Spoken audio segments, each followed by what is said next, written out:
Conteúdo concreto. Cultura, educação e pesquisa em um papo informal com especialistas descomplicando o conhecimento.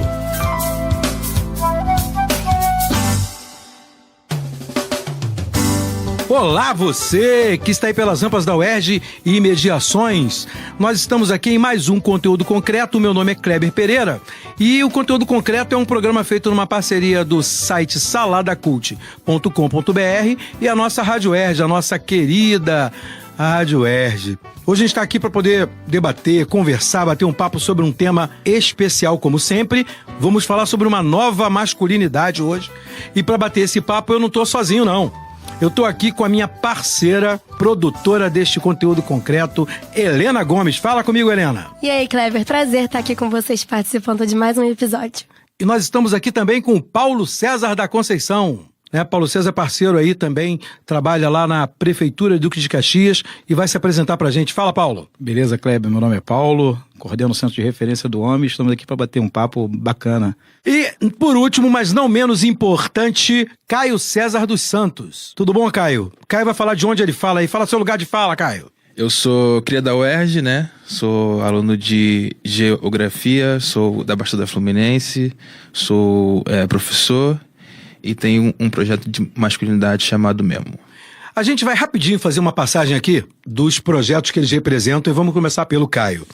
Caio, me fala um pouquinho aí do Memo, como é que é isso, o que isso é, o que representa. O Memo surgiu em 2017 com o intuito de promover a equidade de gênero, fazendo o homem refletir sobre a maneira como ele age consigo, com o outro e com a sociedade.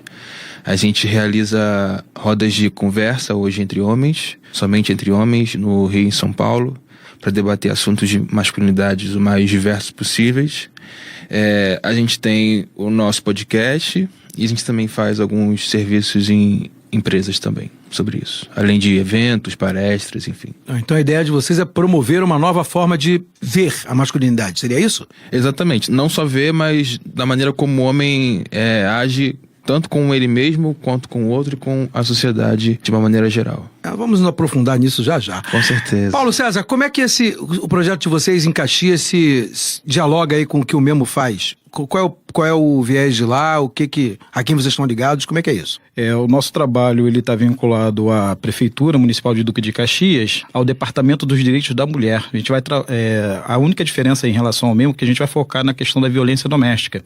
Então nós temos uma parceria com o Juizado de Violência Doméstica, onde nós temos nessa vinculação o Departamento dos Direitos da Mulher, os Centros Especializados de Atendimento à Mulher, a Casa da Mulher Duque Caxiense e o Centro de Referência do Homem, fechando esse trabalhar o fenômeno da violência. Cara, vamos agora partir pro papo do que é essa questão de masculinidade. Aí eu acho que é melhor a gente começar pela menina da mesa, né? Helena, você obviamente tem referenciais masculinos, né? E tem visto como tem surgido essa discussão de que lugar o homem tem que ocupar na modernidade que a gente está. A gente tem aqui duas perspectivas diferentes, mas que são convergentes, né? Que é tentar reestruturar esse papel de masculinidade, de homem. Como é que você vê isso? Para você que é mulher, como é que essa coisa do homem, o homem tem que ser violento, machão? Existe mesmo uma caracterização diferenciada? Como é que você sente, você percebe isso? Olha, primeiro eu achei esse tema muito interessante pra gente debater aqui, porque, assim, muitas mulheres feministas acreditam que o homem não tem lugar de fala e que não vamos debater, não sei o que lá. Só que, assim, a gente, como sociedade, pra gente tentar mudar alguma coisa, a gente tem que ouvir o lado do homem também, porque o homem também sempre tem aquela pressão social de que o homem não pode chorar, o homem não pode demonstrar os seus sentimentos, e isso faz com que ele sempre tenha uma postura machista, sabe? Uma postura de agressividade, de violência. Então, assim, eu acho que é interessante a gente falar desse assunto pra tentar mudar também a cabeça do homem. E aí conseguir mudar a sociedade como um todo, né? Eu acho que é engraçado, né? Muito curioso isso que a Helena tá tocando, porque algumas feministas dizem que isso é vitimar o homem, né? Que já é machista. Quando você tenta olhar o lado do homem e perceber que existe alguma forma para ele chegar naquele ponto, para ele ser daquele jeito, né? Elas acham que muitas vezes pode ser uma forma de acabar ratificando a posição do cara continuar sendo assim. Como é que é pra vocês que lidam diretamente com os homens? Porque, na verdade, homens assim, mais rústicos, mais machistas, eles são formados assim também, né? Mas não precisam ficar assim pra sempre, né? Com certeza. A gente gosto sempre de pontuar que uma coisa é você justificar, outra coisa é você explicar. Quando você analisa o passado de um homem, como ele foi construído, ensinado, você está explicando o porquê daquele age daquela maneira, mas nunca justificando. Então a gente sempre parte, obviamente aí existem várias outras questões, mas de uma maneira geral sempre parte de um lugar de privilégio, onde a posição enquanto homem é uma posição privilegiada. Então mesmo que você entenda a partir de agora que você agiu daquele jeito porque o seu pai era violento, ok, agora que você sabe os motivos, cabe a você se responsabilizar por mudar essa perspectiva. Existe obviamente uma linha aí de ser vítima de um machismo que se é criado, mas os homens precisam assumir a responsabilidade por si só de mudar isso, porque estão violentando outras pessoas, outras mulheres e outros homens. E essa questão do mudar, né? A gente fala às vezes de o homem tem que mudar, e talvez na vertente que o Paulo trabalha, isso seja uma exigência inclusive legal, né, Paulo? Os homens chegam lá para mudar, né? Tem que mudar. Como é que é isso lá? Essa questão do ter que mudar, isso é complexo, porque na realidade nós não temos esse poder de promover essa mudança, a não ser aquele próprio sujeito. Mas a gente vai desenvolver através dos processos reflexivos esses processos para que ele possa se adequar, como o Caio falou, né? A partir daquele momento que ele toma ciência de que, poxa, aquilo dali não é algo natural, que aquilo dali pode ser mudado e precisa, porque também é angustiante, aí sim eles acabam se apropriando. É assim que surge o trabalho, quando a Helena falou sobre essas questões da angústia e até mesmo a vitimização. Dentro dos processos de violência, eu costumo dizer que errar é humano, mas pôr a culpa no outro é algo mais humano ainda, né? Com certeza. Então, nos processos de violência, o homem ele não se percebe como o autor daquele fato. Ele transfere dentro da sua relação a culpa para a mulher. E aí, por conta desses modelos hegemônicos que vêm de longa data, então ele acha que aquilo ali é natural. Então, quebrar isso é um processo também complexo. Não é simples, mas eles acabam se apropriando. E muitos deles acabam mudando mesmo porque. Quando surgiu esse trabalho, na realidade, as próprias mulheres que eram vítimas, elas começaram a perceber a mudança nos seus companheiros ou ex-companheiros. Por que eu digo ex-companheiros? Porque elas ainda mantêm um vínculo por conta dos filhos. Uhum. E aí consegue perceber a mudança. Então é possível, sim. E é curioso, né? Porque a gente está falando, no teu caso, isso é uma medida legal, né? O juiz encaminha ele para medidas socioeducativas, né? E no caso que o Carlos César colocou, é mais espontâneo, né? O homem é tocado de alguma maneira e faz parte do coletivo, é isso? Sim, a grande maioria dos homens chegam ali porque quiseram chegar ali, de fato. Já são homens que já estão tendo uma caminhada de repensar a maneira como age. As mulheres têm um papel fundamental na vida deles. Muitos chegam ali porque basicamente a mulher obrigou ele a ir e disse, se você não for, não vai ter como continuar. Então eles vão, mas de fato são homens que já estão minimamente interessados em mudar, já estão de alguma forma entendendo que a maneira como eles agem é errado, mas não sabe aonde buscar ajuda ou como ser diferente, e chegam até nós com esse intuito. Helena, pra você, como é que é isso? Essa perspectiva de olhar o homem? Porque você deve ter amigos homens, né? Tem pai, tem primos. E de vez em quando, acho que eu, né? Que sou homem, eu já vi muitas mulheres me darem toques de como eu devo lidar com as mulheres, porque às vezes a gente sai mesmo do eixo, né? Porque você vai sendo impregnado de concepções que são machistas e você nem se dá conta do quanto elas são e quanto elas podem ser agressivas pro sexo oposto, né? Ou até, como colocou o Caio muito bem, para outro homem, né? E acho que as mulheres têm essa sensibilidade mais à flor da pele, nessa questão de trabalhar isso. Como é que é para você?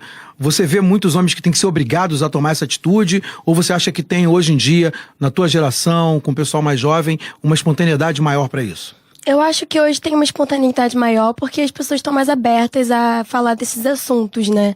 E também a sociedade está mudando, a gente já tem consciência de que se você for machista tá errado e que vão te criticar por causa disso e tudo mais.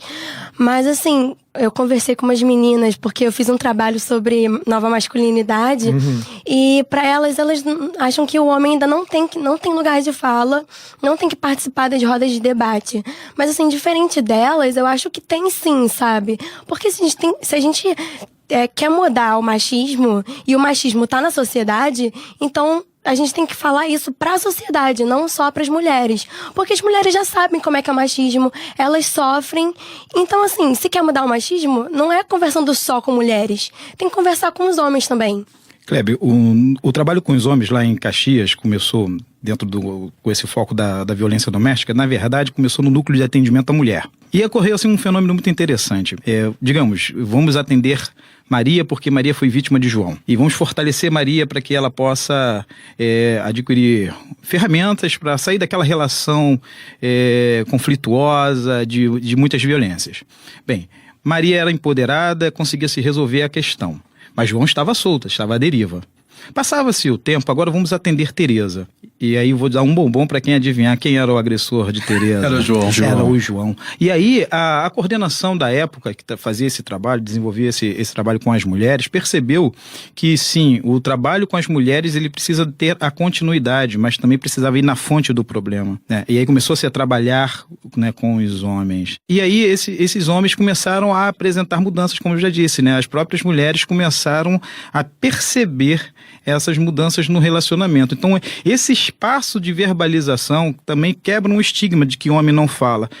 O homem não fala porque o machismo diz isso. O homem não fala de si, não fala das suas angústias, dos seus fracassos. O fracasso é um tema que a gente não aprende. A gente é ensinado e educado para o sucesso. E quando a gente enfrenta o fracasso, a gente esconde e colocamos uma máscara e engessamos o nosso dedão. Fica assim, o dedão positivo, tá tudo ok. Tá, né? Fica mascarando as situações. E isso é um lugar muito angustiante. Então é importante falar. É uma questão que eu percebo que, na verdade, faltam espaços de troca para homens, assim, para que os homens falem sobre isso, porque nesses 2 anos de Memo, o que eu percebo é que os homens falam muito, assim, a gente faz rodas de 2h30 e falta tempo, porque a gente reúne 20 homens e todos eles querem falar muito e falar coisas que nunca falaram na vida. Essa questão do debate de gênero é muito importante porque, de uma maneira geral, os homens não se entendem como gênero, né? São pessoas, são homens. É verdade. E quando fala, vai ter um evento sobre gênero, vai ter uma mesa sobre gênero, um debate sobre gênero, o cara pensa, isso é coisa de mulher. A gente, enquanto homem, também tem um gênero que é construído, então precisa falar sobre isso. Eu acho que cada um tem uma percepção, né? Quando você bota um grupo de 20 homens, por exemplo, você acaba trazendo e fazendo emergir novas posturas, né? Que é completamente diferente das nossas rodas de futebol, por exemplo, né? Você não participa, mas roda de futebol é sempre a mesma coisa, é autoafirmação do que não presta. Sim. Várias vezes, em várias formas diferentes, porque você acaba virando escravo de alguns discursos, né? Quando você tem uma roda de homens que tentam reafirmar nas coisas que eles entendem ser de homens, né? Você vê isso acontecer muitas vezes. Os papos giram em torno de contar as mesmas mentiras sempre, e acho que isso é um dos problemas que a gente tem, né?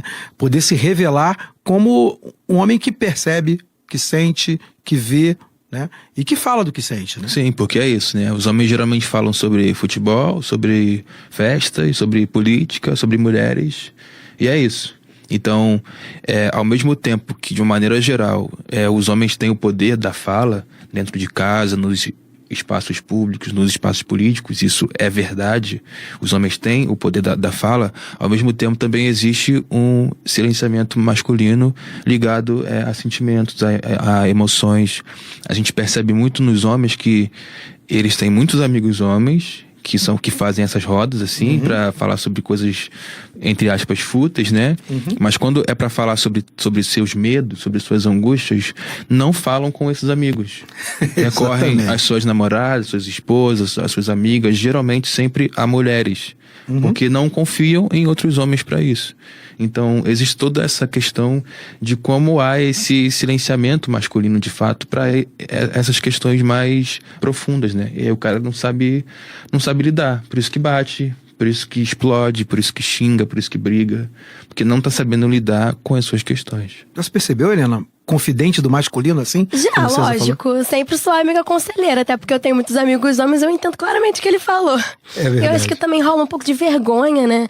De falar com um amigo que tá sentindo, porque, isso é coisa de mulher, isso é uma fraqueza, e não pode demonstrar fraqueza, porque homem tem que ter aquela máscara de que não sente nada, de que é super fortão, isso aí, sou valente, não sinto nada, tenho uma armadura em si. E aí não fala com um amigo, tem que falar com a amiga. E é engraçado isso, né? Porque no final a gente acaba perdendo a oportunidade de ser tocado, de fato, por outras experiências que, na verdade, são muito mais proximais que a nossa e que tem o que a gente falou aqui agora de lugar de fala, porque se fala do lugar do homem mesmo. E também perde a oportunidade de crescer e trocar, né? O que acontece? Nós temos uma parceria com o Juizado de Violência Doméstica. E os homens que são encaminhados, eles são encaminhados depois da condenação. Então, dentro do processo, né, criminal, eles são responsabilizados e muitas vezes esses homens eles são condenados à prisão, e como eles são primários e aí tem todo o arcabouço jurídico, então eles fazem a transação penal e o juiz converte algumas medidas, dentre elas a participação no grupo reflexivo. Então, diferente do mesmo, esse homem ele é imposto, né, a participação dele por uma medida judicial. Mas nós também estamos com as nossas portas abertas, porque como é que funciona esse trabalho?